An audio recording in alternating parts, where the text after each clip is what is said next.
What's up, everyone? Welcome to Program Your Remote. Today I'm going to do a quick video and show you how to connect your phone to a 2021 Toyota Corolla using Bluetooth. So I'm going to be doing this on an iPhone. If you're using something else, it'll be similar. But you'll need to go in your settings menu and then go ahead and open up your Bluetooth menu. And then we're going to go over to our radio here, and I'm going to be starting at the home screen. If you're not on there, you can press the home screen in the upper left-hand corner. Then in the lower right-hand corner, we see where it says no phone connected, select phone. Go ahead and click that. Now we're going to click add.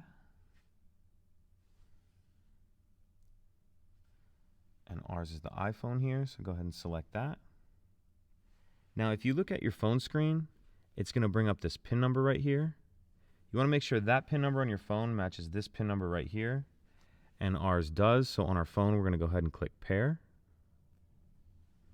And then on our phone, it's just going to ask if you want to give it access to your contacts and other things. I'm not going to set that up right now. You can if you'd like.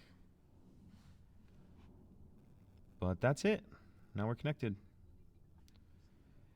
Pretty simple. If you have any questions, please let me know. If you could take a second to like and subscribe, it helps us out, and I'd appreciate it. Thank you.